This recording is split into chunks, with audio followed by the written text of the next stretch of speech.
कमाई का वायदा और बीच बाजार दोनों मर्ज हैं शुभ। मैं भी आप ही के साथ जुड़ा हुआ हूं, अंशुल जी भी हमारे साथ जुड़े हुए हैं, लेकिन इसमें केवल एक डिफरेंस आया कि अन्य जो हमारे एफ एंड ओ एक्सपर्ट हैं शरद मिश्रा सर वो जुड़ चुके हैं। Sharad sir, good morning. Good morning Vivek ji. Sir, आपकी जो निफ्टी की स्ट्रेटजी थी वो तो छा गई, कि आपने बोला था लास्ट वीक की निफ्टी सेल कर कर चले। अब पैसा तो बन चुका है। अब ये बताइए कि सर पैसा आज ले लें या अभी कल तक का भी इंतजार करना पड़ेगा, या मतलब इस वीक में रुकें पैसा प्रॉफिट बुक करने के लिए। तो देखिए, जिस तरह का बिल्डअप देखने को मिल रहा है, अगर आप निफ्टी में देखेंगे तो 22,000 के पास कॉल राइटर का अच्छा बेस है। वो कटेगा कहाँ? 22,200। और ऊपर की तरफ अगर आप देखें तो जहां सबसे बड़ा रेजिस्टेंस बना हुआ है वो जोन है स्पॉट में 22,200, 22,585। तो मुझे लगता है कि देखिए, बिल्कुल निफ्टी में अभी शॉर्ट रहना चाहिए। जो मार्च के लोज थे 21,710, 815, उस जोन के पास थोड़ा कंसोलिडेशन है, बट मुझे लगता है कि ज्यादा अच्छा रिस्क रिवॉर्ड है शॉर्ट बने रहने में। सिमिलरली अगर आप बैंक निफ्टी को देखेंगे तो यहाँ पर भी देखिए, जो 50,500 के पास कॉल राइटर का बेस है वो स्लोली ग्रेजुअली मजबूत होता हुआ दिख रहा है। यहाँ पर अच्छा होल्ड है कॉल राइटर्स का। तो बिल्कुल अगर आप देखें तो यहाँ पर पुट राइटर पोजीशन छोड़ रहे हैं, करीब 12,000 कॉन्ट्रैक्ट्स अनवाइंड हुए हैं शॉर्ट साइड पे पुट में। 50,000 को 50,000 के स्ट्राइक पर कॉल राइटिंग बढ़ी है। 49,500 पर भी देखिए थोड़ा टसल है, थोड़ा घबरा रहे हैं पुट राइटर, पुट राइट नहीं कर रहे हैं। करना क्या चाहिए?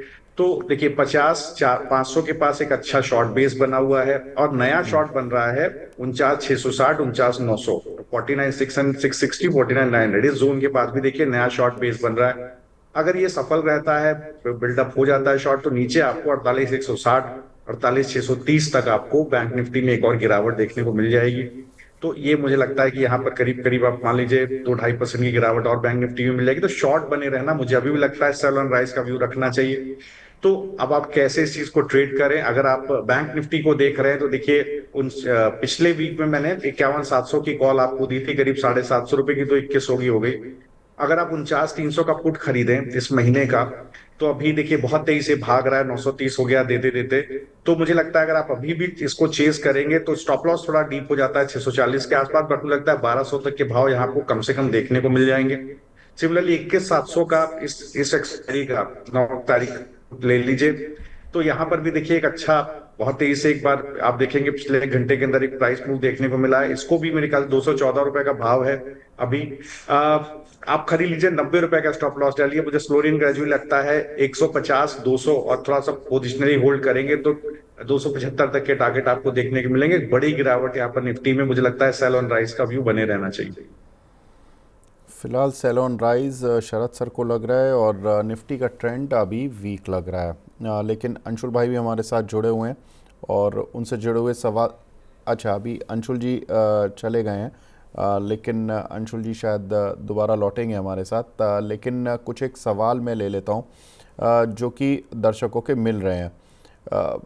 सर, एक शेयर है जीएमआर एयरपोर्ट, इसमें आपकी राय एफ एंड ओ पर कैसा सेटअप बन रहा है, क्योंकि ये काउंटर ऐसा है जो कि आज ग्रीन में खड़ा हुआ है, इस पर कुछ सवाल भी मिल रहे हैं।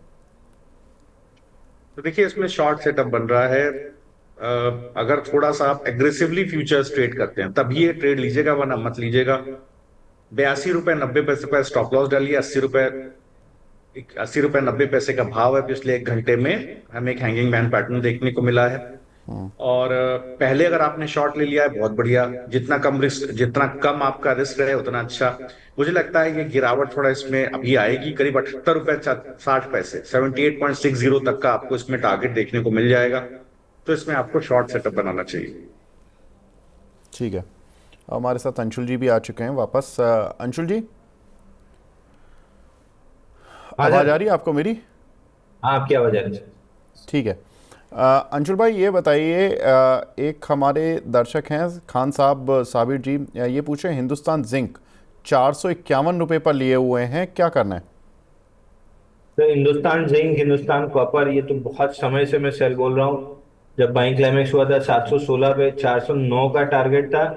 409 और 382 ये लेवल अब अगर होल्ड नहीं हुए तो फिर 269 खुलेगा। तो जब तक ये 400 380 के ऊपर है मैं एक्सपेक्ट कर रहा हूँ कि एक बाउंस बैक मिल सकती है 450 480 तक की।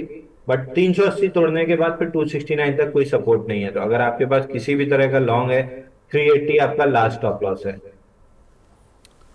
एक हमारे दर्शक हैं पाजी के नाम से, टाटा मोटर्स की इन्होंने 600 रुपये की पुट ली हुई है 2.5 रुपये पर। शरद सर, आज पुट वालों की तो बल्ले बल्ले हो ही चुकी है क्योंकि जैकपॉट लगा है उन लोगों का।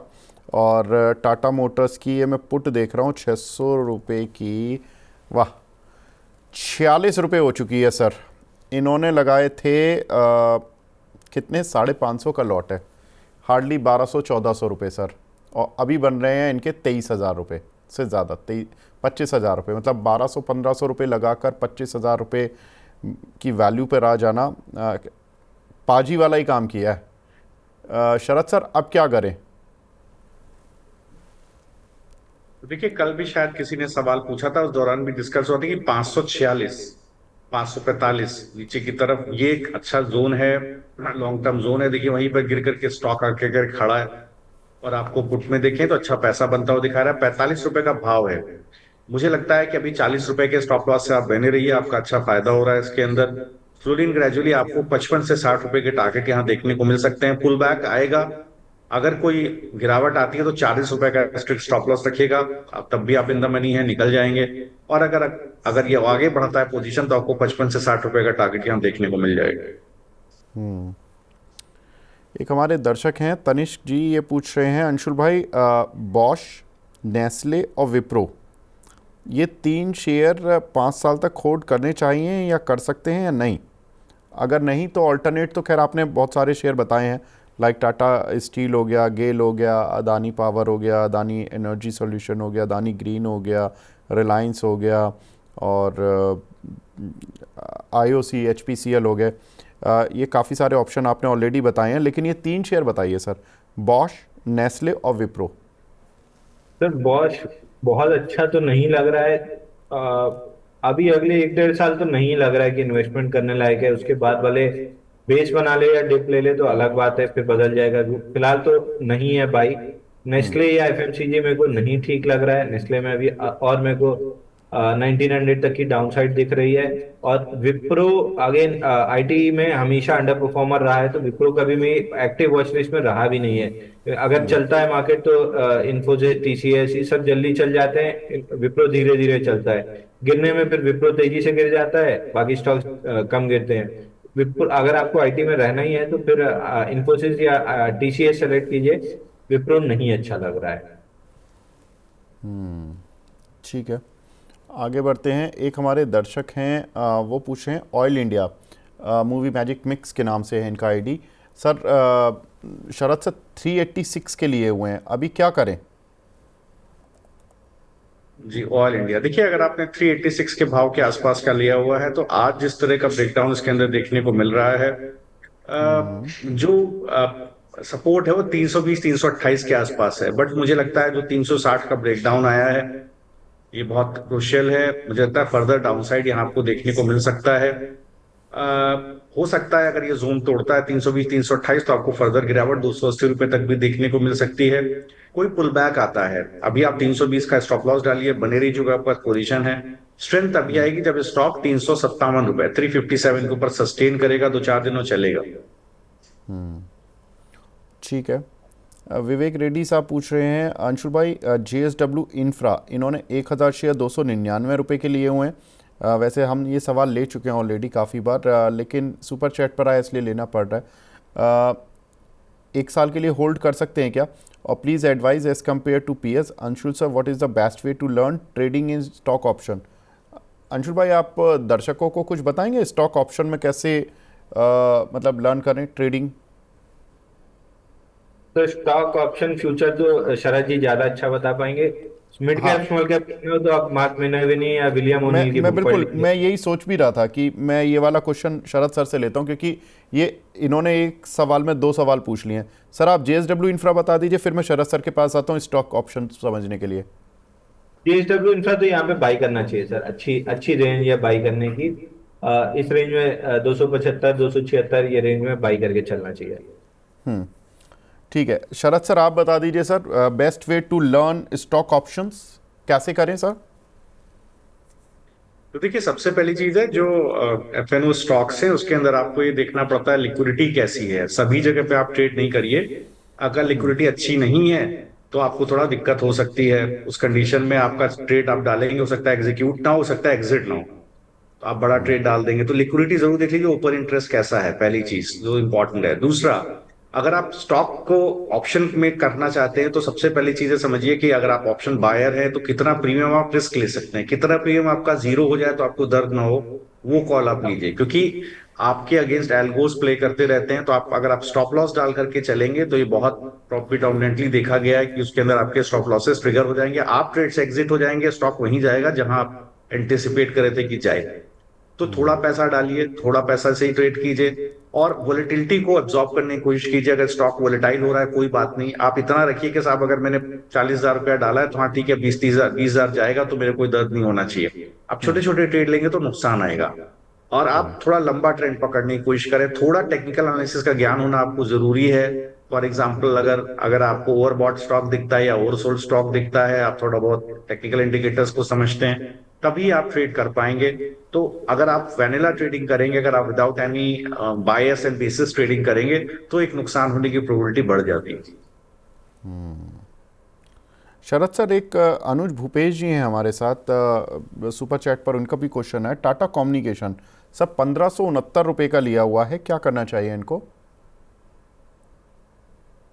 जी विवेक जी, आप ये मुझसे सवाल पूछ रहे हैं? जी सर, आपसे पूछ रहा हूँ सर। जी जी, तो देखिए टाटा कम्युनिकेशंस के अंदर देखिए आज एक ब्रेकडाउन देखने को मिला है 1560 के नीचे। मैं सभी दर्शकों को कहना चाहता हूँ कि देखिए अंशुल जी भी आज यही चीज शेयर कर रहे हैं, अगर कहीं ब्रेकडाउन दिख रहा है स्टॉक्स पे तो थोड़ा सा खरीदने की कोशिश अभी ना करें, अभी थोड़ा सा वेट कर जाएं। उसको वो लेवल को सस्टेन करने दें। अगर आप सस्टेन कर जाएगा वो लेवल तभी उसके अंदर बनेगा, क्योंकि निफ्टी और बैंक निफ्टी में शॉर्ट्स हैं। अभी एकदम से कूद जाना, ब्रेकआउट्स को एंटिसिपेट करना और एकदम बॉटम पे बाइंग करना वो थोड़ा सा रिस्की हो सकता है।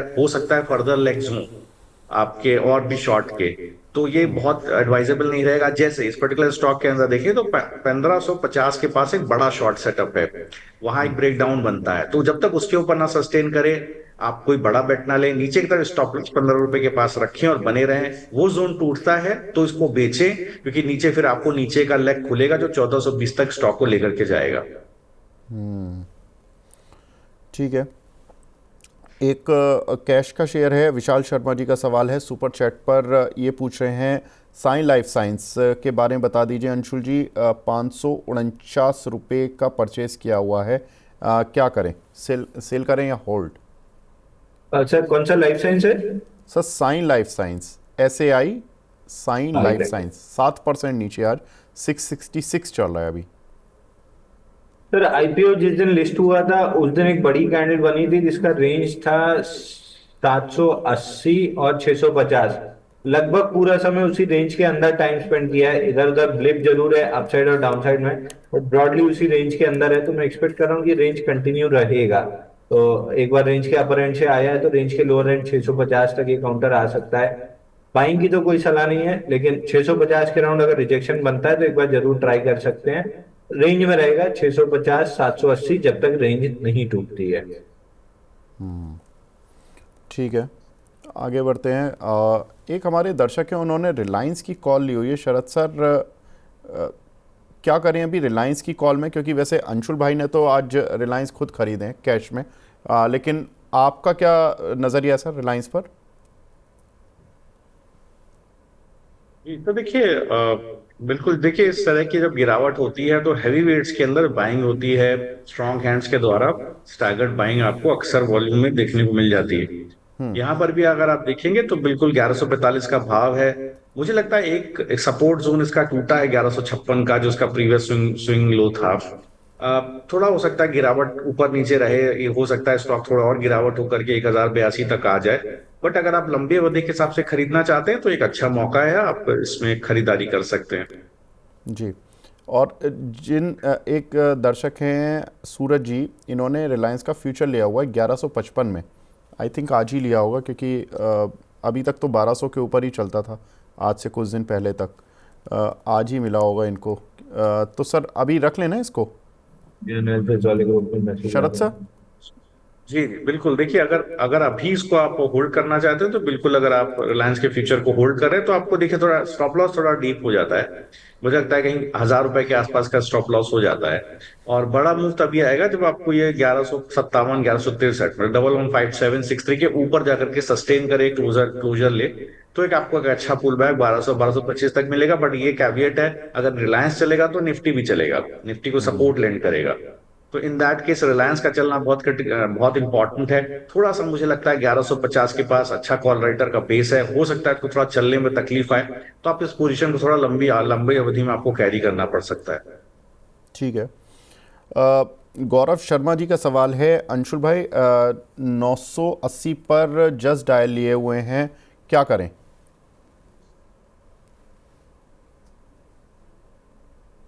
980 पे लिए तो एक बार होल्ड कीजिए। जस्ट डायल अपने नीचे के लगभग सारे टारगेट कंप्लीट करके 772 920 की रेंज बना रहा है, तो एक बार 772 से चला है तो एक बार 920 करीब आ सकता है, एक बार होल्ड करना चाहिए। विवेक जी, ठीक है। एक बात मैं बोलना चाहूंगा। जी सर। जी, 49,300 का पुट मैंने सजेस्ट किया था करीब 850 के भाव को, उसका भाव 1,070 हो गया है। अरे वाह, ये बिल्कुल सर बैंक निफ्टी वाला ना? जी जी। ये अभी बैंक निफ्टी, देखिए एक ब्रेकडाउन बैंक आया निफ्टी दोबारा बैंक निफ्टी में। 2200 आ गया, बिल्कुल 2200 पॉइंट नीचे। और अब सेंसेक्स 3200 और निफ्टी अगेन 1000 पॉइंट के नीचे आ चुका है। सर आपने कितने पे बताया था एग्जैक्टली? 850 के आसपास ट्रेड करा था अभी। ओके। तो उसी के दौरान देखिए मैंने पहले भी दिया था, तो मैंने इसका भाव टारगेट लिया था 1250, तो मेरे ख्याल से अभी जो मैं देख रहा हूँ उसके हिसाब से 1,070 ऑलरेडी भाव इसका चल रहा है। ओके, तो अभी क्या करें सर, मुनाफा बांध लें या मतलब अभी रुकना है इसमें? हाँ, अब ये डिपेंड करता है कि आप किस तरह का ट्रेडर हैं। अगर आप बहुत ही छोटा ट्रेड करते हैं तो आप मुनाफा बांध लें, अदरवाइज मुझे लगता है आप इसको होल्ड करें, कॉस्ट पे लें अपना स्टॉप लॉस। मुझे लगता है ओके। अभी इसमें फर्दर गिरावट होने की संभावना है, 1200 तक के भाव आपको मिल जाने चाहिए। ठीक है। तो 1200 रुपये के भाव तक मिल सकते हैं। अच्छा, अ, एक सवाल मेरा भी था, इतना दर्शकों के सवाल ले लिए हैं। हम्म। एक मेरा भी था आपसे और शरद जी से कि जी। इंडिया आज बढ़ी है 64%। इसके पहले कभी देखा था क्या एक दिन में 64% बढ़ते? 30-32% की तो मल्टीपल कैंडल ढूंढे मतलब चार्ट पे मिल रही है, बट 65% ऊपर तो मेरे को कहीं नहीं दिख रही कोई कैंडल ऐसी की पैंसठ अंशुल जी परसेंट ऊपर। हाँ, 4 मैं जून भी 2024 का देखना जरा एक बार। 4 जून 2024 जिस दिन चुनाव के रिजल्ट आए थे, उस दिन मैक्सिमम कितनी गई थी विक्स? अ, विवेक जी, मुझे जो दिख रहा है, अंशुल सही कह रहे हैं, मैं जब पीछे मैं भी स्क्रॉल कर रहा हूँ तो मुझे इतना बड़ा मूव एक इंट्राडे में इतना बड़ा मूव देखने को नहीं, मैंने याद दिख नहीं रहा है मुझे कोई। हाँ, जिस तरह का सही बात है, जब तक विक्स आपका जो विक्स अंशुल जी ने बोला, जब तक विक्स आपका 17-18 के नीचे सेटल ना हो, आपको लॉन्ग पोजीशन थोड़ा सा अवॉइड करना चाहिए। देखिए, मैं दर्शकों को कहना चाह रहा हूँ, थोड़ा सा ज्यादा वॉलेटिलिटी है ये विक्स, इतना ज्यादा रहेगा तो पुट राइटर्स को, पुट बायर्स को बहुत फायदा होगा। उस केस के अंदर क्या है कि आप हर लेवल पर पुट बायर्स आएंगे, कॉल राइटिंग होगी, तो उस सिचुएशन में आपको बहुत नुकसान होगा। तो इसलिए जो है आप लॉन्ग ना रहें, लॉन्ग कहीं भी अभी ना जाएं। मेरे ख्याल से आप जो फ्यूचर्स में शॉर्ट करते हैं ऑप्शन के थ्रू, जो पुट ऑप्शन खरीद के या कॉल शॉर्ट करके जाते हैं, वही करें। आज 64%, ये जनरली मतलब इसमें मैं जो पढ़ रहा हूँ कि लोग ये मानते हैं, एक्सपर्ट्स ये मानते हैं कि इसके बाद मार्केट में एक रिवर्सल आ जाता है। मतलब जनरली मार्केट घूम तो जाता है लेकिन कुछ समय लेता है, जिटरी रहता है कुछ समय मार्केट इतने बड़े स्पाइक के बाद। थोड़ा इसका हिस्टोरिकल पैटर्न पढ़ना पड़ेगा। शरद सर, इसका हिस्टोरिकल पैटर्न कुछ है मतलब कि अगर चलिए 59-60% नहीं आया चार्ट पर, लेकिन अगर 30-35-40% वाले मूव भी अगर आपको दिख रहे हो, उसके बाद क्या हुआ अगले एक महीने में मार्केट में? बताता हूँ। तो देखिए, जो पिछला मैं देख पा रहा हूँ कि जब 29 मई को एक स्पाइक आया था ऐसा ही, इसके बाद देखिए बाजार ने बहुत अच्छा बॉटम बना लिया था। तो वहां पर देखिए जो मैं मेरे चार्ट पे दिख रहा है, तो कई बार क्या होता है, केवल वॉलेटिलिटी स्पाइक होने से इंपॉर्टेंट नहीं होता है। अगर आप नॉर्मल डिस्ट्रीब्यूशन इसके ऊपर ड्रॉ करेंगे तो जो एक्सट्रीम जो रीडिंग्स होती हैं वो कैच करनी होती हैं, जो मैंने कोशिश की है, मेरा जो स्टाइल है, जो वे ऑफ एनालिसिस है।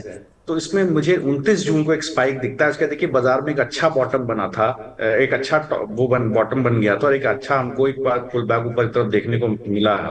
और सिमिलरली वैसी कुछ सिचुएशन आज देखने को मिल रही है। ये 2-3 दिन में अनफोल्ड करेगा। ऑलरेडी ओवर ओवर अगर आप देखा जाए ओवरसोल्ड जोन में हो गया है, इंडिकेशन है, और अपनी एक्सट्रीम रीडिंग्स को क्रॉस हो गया है। लेकिन आज 6 जून की जो रीडिंग थी वो 32 के आसपास थी। तो मुझे लगता है 1-2 दिन इसका कंसोलिडेशन होना चाहिए। इसीलिए मैंने आपसे बोला, अगर ये रीडिंग मुझे 21 के आसपास, 21-18 के नीचे कहीं सेटल होती हुई दिखाई दे, तो एक बार अच्छा बॉटम आपको बनता हुआ बाजार में दिख सकता है। लेकिन जहां पर इंपॉर्टेंट ये बहुत सारे फंडामेंटल रीजन भी हैं विवेक जी, जो थोड़े डराने वाले हैं, जो मैं शेयर बिल्कुल करना चाहूंगा। शरद सर, एक बात मैं आप हाँ मैं वो भी रीज़न सुनूंगा सर। पहले मैं विक्स की तीन चीज़ें जो आपको डेटा बता रहा हूँ, शायद आपको उससे मदद मिल जाए। एक है 24 अगस्त 2015, जब विक्स 64% से ज़्यादा उछला था।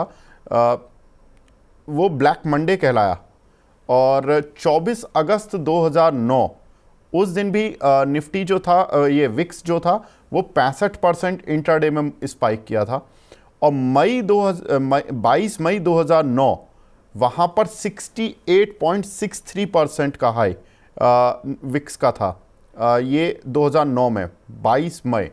सर ये तीन डेट हैं, अगर आप चार्ट पर ड्रॉ करके देखें। तो और मेरे पास देखिए, जो मेरे पास जी, जी सर जी बताइए। बिल्कुल आप ठीक कह रहे हैं। जो मेरे पास बिल्कुल सही है। मेरे पास जो फाइनल डेटा है उसमें जुलाई 2010 के बाद का डेटा है।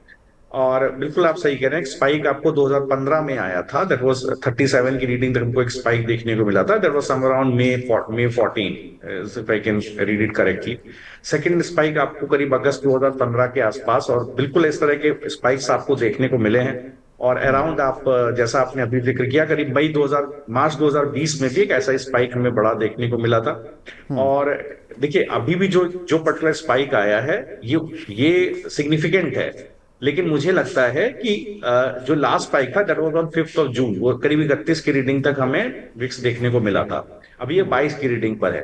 तो मुझे लगता है कि विक्स बहुत इंपॉर्टेंट चीज है। तो देखिए यहाँ पर जिस तरह की रीडिंग आ रही है, हो सकता है कि विक्स और थोड़ा स्पाइक करे। हो सकता है जो प्रीवियस हिस्टोरिकल नंबर है उसके हिसाब से 32 तक भी 4 जून को गया हुआ है। तो हो सकता है फर्दर हमें इसके अंदर स्पाइक देखने को मिली, तो और फर्दर निफ्टी और बैंक निफ्टी में गिरावट देखने को मिले। ठीक है अंशुल भाई, आप कुछ रीडिंग में ऐड करना चाहेंगे क्या? सर मैं विक से ज्यादा मार्केट इंटरनल मतलब ब्रेथ रीड करता हूं, तो आज शाम की ब्रेथ काफी सर इंपॉर्टेंट होगी। टॉपिक आपने शुरू किया, अब टॉपिक का अंत तो आपको करना पड़ेगा। नहीं विक्स तो मैं वही दोनों चीज जोड़ रहा हूँ। जब भी विक्स 30% ऊपर क्लोज करता है, तब फिर हम मार्केट के इंटरनल रीड करना स्टार्ट करते हैं। जैसे 3 दिन की आरएसआई पूरे यूनिवर्स पे, अगर ये 70% से ज्यादा आरएसआई ओवरसोल्ड होती है, मतलब 70% से ज्यादा स्टॉक्स की आरएसआई ओवरसोल्ड होती है, या 4.5% की फॉल हम इसलिए लेते हैं कि कई स्टॉक में 4.5% पे सर्किट लग जाता है। तो number of stocks down 4.5% in a day, number of stocks down 20% in 5 days. 3 दिन की आरएसआई पूरे यूनिवर्स में कितने परसेंटेज की नीचे है, तो अगर ये तीनों अलाइन हो जाती है विक्स 30% ऊपर के साथ, तो लगभग वहां से एक extreme short term bottom hit कर जाता है। 3 से 5 दिन की बाउंस बैक बन जाती है। फ्राइडे वैसे ही ओवरसोल्ड था, 443 स्टॉक 4.5% नीचे जाके क्लोज किए थे। और लास्ट टाइम जब भी आप प्रीवियसली जाके देखेंगे, तो जब भी ये 550 के आसपास जब भी ऐसा होता है, तो मार्केट में एक बाउंस बैक आ जाता है। 543 स्टॉक्स ऐसे थे। 23.5% स्टॉक की आरएसआई, 3 दिन की आरएसआई ओवरसोल्ड थी, 23.5% पूरे यूनिवर्स की। और स्टॉक 5 दिन में जो गिरने वाले थे 20%, 167 स्टॉक थे। तो ओवर वैसे ओवरसोल्ड कंडीशंस थी। आज की डेट में एक्सट्रीम ओवरसोल्ड हो जाएगी। मैं यहाँ से इंक्रीमेंटल सेलिंग अभी 1-2 दिन के लिए तो नहीं देख रहा हूँ, या तो साइडवेज हो जाएगा या बाउंस बैक देगा। तो मार्केट एज पर अंशुल जी की स्टडी यहाँ से बाउंस बैक दे सकता है या साइडवेज हो सकता है? बिल्कुल ठीक है सर। सर बाउंस बैक दे दे या साइडवेज दे दे तो लोगों को राहत मिलनी शुरू हो जाएगी, क्योंकि जितना बड़ा सेल ऑफ आज है, एक तो चाहिए, बिल्कुल रिलीफ रैली तो चाहिए सर मार्केट में। शरद सर, काफ़ी सवाल मिल रहे हैं और इस समय आज तो पूरा चैट बॉक्स भरा पड़ा है। अदानी पोर्ट सर, रीना परमार जी पूछ रही हैं, 1180 का लिया हुआ है सर, क्या करें, लॉस बुक करना पड़ेगा क्या? तो देखिए, हाँ, तो अगर देखिए अडानी पोर्ट के अंदर अगर आप हैं तो थोड़ा सा आपको सतर्क रहने की जरूरत है। मुझे लगता है यहाँ पर एक प्रॉफिट बुकिंग अभी हो रही है। तो मुझे लगता है कि अभी आपको पोजीशन अगर हो सके तो अडानी पोर्ट के अंदर बड़ी पोजीशन है तो बिल्कुल निकाल दीजिए, और अदरवाइज भी मैं सजेस्ट करूंगा कि थोड़ा सा अगर आप निकाल सकते हैं पोजीशन तो अभी काट करके साइडलाइन पे रहिए। Profit loss cut your losses, थोड़ा सा अपने लॉसेस को घटाएं। अगर आप गलत ट्रेड में आ गए कोई दिक्कत नहीं है, कि आपका गलत ट्रेड हो गया, आपका पोजीशन कट रही, मैं सभी दर्शकों को कहना चाहता हूँ लॉसेस हैं काट दीजिए। पुल बैक कोई भी आए निफ्टी बैंक निफ्टी के अंदर, जब जो रेजिस्टेंस लेवल्स हैं वहां तक का अगर पुल बैक आता है 22,200 के आसपास तक का, पोजीशन काटिए। बैंक निफ्टी में सिमिलरली अगर आपका पुल बैक कोई 49,660 49,900 के आसपास तक का कोई पुल बैक आता है, पोजीशन काटिए। ठीक है। एक हमारे दर्शक हैं विकी मित्तल हैं, एएसएम टेक लिया हुआ है अंशुल जी, 1400 की एवरेज है, क्या होल्ड करना चाहिए इनको? के एस एम, एएसएम। एएसएम ये बायोट्रॉनिक्स के नाम से आता था सर, तो नहीं एएसएम। नहीं नहीं नहीं सर, ये बीएससी पर लिस्टेड है एएसएम टेक। ये इससे अच्छा, एआई से जुड़े हुए कुछ सेमीकंडक्टर चिप वगैरह से जुड़े हुए काउंटर हैं ये एएसएम टेक, और मॉस चिप वगैरह। 1166 चल रहा है। तो वॉल्यूम ही नहीं है, 8,500 का एवरेज वॉल्यूम है, 6,000 5,900 का आज का वॉल्यूम है, और वैसे भी स्टॉक साइडवेज टू बेरिश बायस ज्यादा लग रहा है। पहली चीज वॉल्यूम ही नहीं है, लेना बेचना नेक्स्ट टू इम्पॉसिबल है, 8,000 का तो एवरेज वॉल्यूम है। बाइंग की सलाह नहीं है, stock sideways to down trending ज्यादा दिख रहा है। ठीक है शरद सर, इस समय रणनीति क्या बना रहे हैं? अभी आप कोई स्टॉक्स हैं जो कि आप पर्टिकुलर इन चेस कर रहे हैं, बाय सेल की सलाह दे रहे हैं? तो देखिए कुछ एक स्टॉक्स हैं जहां मुझे लगता है कि अच्छा बिल्डअप, गिरावट में खरीदारी का मौका आपको मिलेगा। पूना वाना फिनकॉर्प पे ध्यान रखिए, जुबलेंट फूड वर्क्स पे आप ध्यान रखें, पेटीएम के अंदर ध्यान रखें।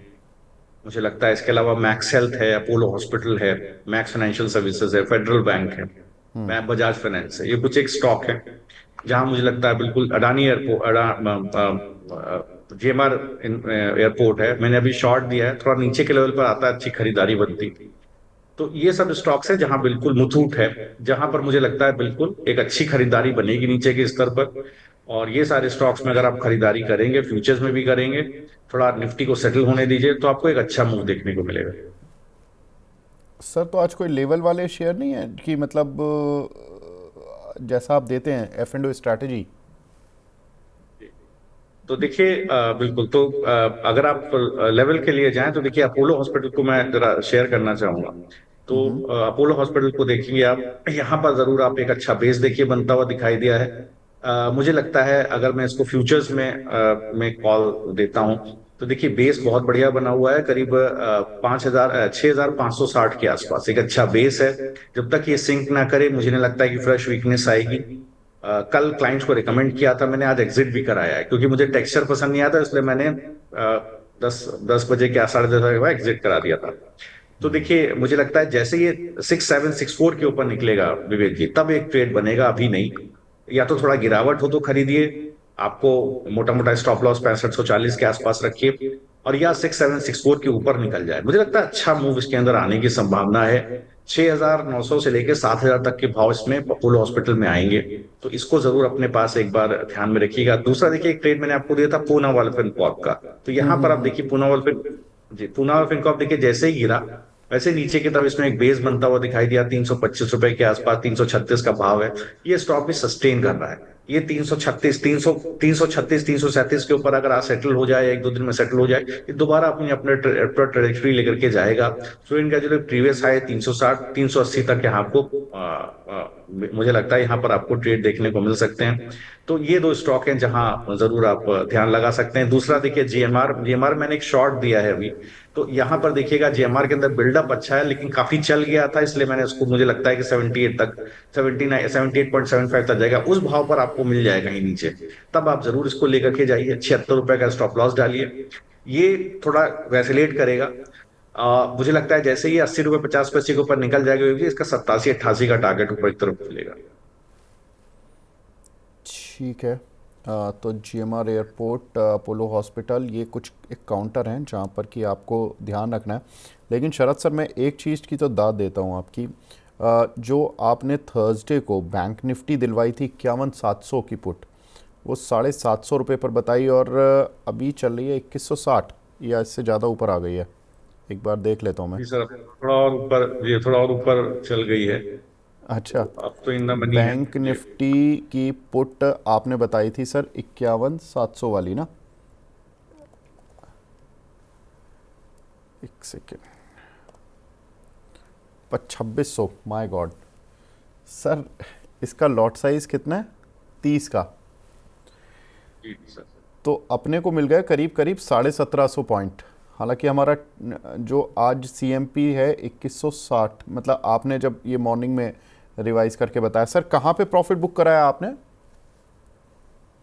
जी तो देखिए विवेक जी, जी तो देखिए यहाँ पर क्या है कि जो भाव अभी इसके अंदर अभी जो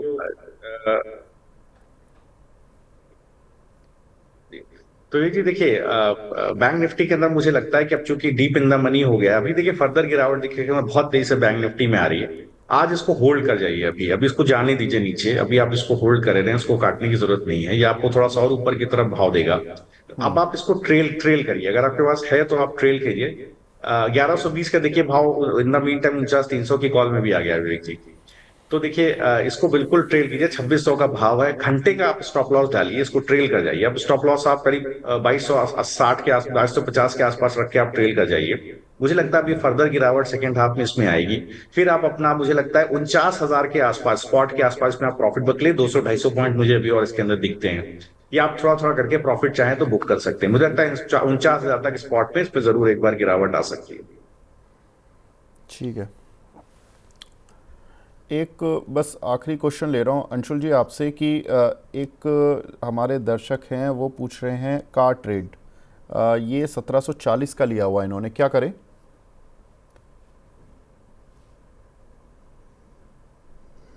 तो कार ट्रेड में फिलहाल double top kind of pattern बना है, लेकिन जब तक ये स्टॉक 1325 1410 ये रेंज को प्रोटेक्ट कर रहा है, मैं स्टॉक में बेरिश तो नहीं हूँ। मतलब मेरे को बेरिश होने के लिए 1310 टूटना मैंडेटरी है, उसके बाद ही मैं बेरिश हूँ। ओवरऑल मेरे को लग रहा है बॉक्स बना के वापस से ऊपर चल जाएगा, तो फ्रेश पाएंगे। अभी चला नहीं है, बट मैं बेरिश नहीं हूँ स्टॉक पे। ठीक है। अ, शरद सर, एक हमारे दर्शक थे ना प्रदीप शर्मा जी, उन्होंने अभी पूछा था जियो फाइनेंस पर क्या राय है। तो इन्होंने 213 रुपये पर जो 213 रुपये 50 पैसे पर जो फ्यूचर लिया था, ये पूछ रहे हैं कि सर शरद सर से बता दीजिए पूछ के कि टारगेट और स्टॉप लॉस क्या रखूं। आई थिंक आपने 220 का टारगेट बताया था ना सर शॉर्ट टर्म के लिए आज? जी मैं पुट, आप जो निफ्टी के पुट पुट की बात आप कर रहे हैं? सर जियो फाइनेंस का फ्यूचर बता रहा हूं मैं। एक हमारे जी दर्शक हैं, अच्छा। उन्होंने 213 पर लिया था ना, तो उन्होंने सवाल जी पूछा था कि इसका टारगेट क्या रखे, तो आपने आई थिंक 220 का बताया था। जी जी जी मैंने 220 का टारगेट बताया था वो जी। पूछ रहे हैं कि सर इसमें टारगेट तो 220, चलिए ठीक है, लेकिन स्टॉप लॉस क्या रखे, क्योंकि अभी जिस तरह की मार्केट में दोबारा से थोड़ा सा कार्नेज बढ़ा है, उसके जी हिसाब से स्टॉप लॉस क्या रख लें? जी तो देखिए जी तो देखिए मुझे लगता है कि आप स्टॉप लॉस अपना कॉस्ट के आसपास आप रिवाइज करें, पैसा ना दें बाजार को, और आप सर बने रहें सर इसके अंदर। सर नहीं, इन्होंने सर 213.50 का तो लिया है, तो जी कॉस्ट से तो नीचे आ गया है 3 रुपये। अभी स्टॉप जी लॉस क्या जी रखें? जी जी तो देखिए अगर आप स्टॉप लॉस है तो 203 रुपए के आसपास स्टॉप लॉस रखिए। अब अपना आप डेलो बचाइए इसके अंदर। अगर ये सस्टेन कर जाता है 213 रुपए के ऊपर, तो आपको एक पुल बैक 220 रुपए तक देखने को मिलेगा। तो दो ब्रेकडाउन जोन है, 213 और 220। तो अब आप अगर आप प्रोटेक्ट करेंगे तो आप 203 का स्टॉप लॉस लेकर के चलेंगे।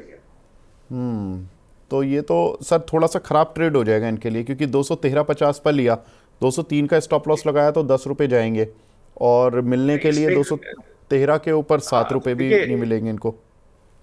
जी तो देखिए ऐसी कंडीशन में अगर मान लीजिए आपको थोड़ा छोटा स्टॉप लॉस रखना है, तो आप स्टॉप लॉस आप बढ़ा करके अपना 207 रुपए के आसपास रख सकते हैं, दो ओके। सौ सात रुपए 90 पैसे के आसपास रख सकते हैं। डर केवल ये रहता है कि कोई स्विंग आएगा तो आप स्टॉप आउट हो जाएंगे, तो स्टॉप लॉस लगा करके मत रखिएगा।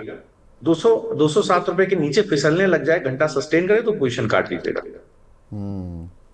प्रदीप जी, आपको दो लेवल बता दिए गए हैं, एक 790, अगर 790 के नीचे या 7 के आसपास ट्रेड करता है 1 घंटा तो फिर आप देख लीजिएगा कि अगर आपको फ्यूचर से निकलना पड़े। और फिर दूसरा स्टॉप लॉस सर ने 203 का बताया, वो थोड़ा डीप स्टॉप लॉस है, वहाँ तक भी काउंटर जा सकता है। लेकिन अगर 213.50 जो आपकी ख़रीद है उस लेवल के ऊपर निकला तो 220 तक भी जा सकता है। तो ये आपके लिए क्लियर कट स्ट्रैटेजी है। शरद सर, अंशुल जी, आप हमारे साथ जुड़े सर, बहुत बहुत शुक्रिया हमसे जुड़ने के लिए और एज ऑलवेज अपना प्रीशियस टाइम देने के लिए। Thank you very much. आज बहुत क्रूशल डे है सर, आप हमारे लिए टाइम निकाला, बहुत बहुत शुक्रिया। Thank you. कमाई का वायदा और बीच बाजार दोनों को अब फिलहाल रोकने का समय आ गया है।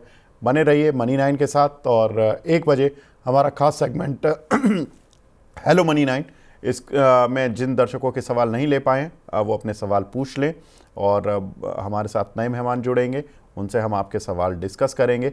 बने रहिए मनी 9 के साथ, तब तक के लिए नमस्कार।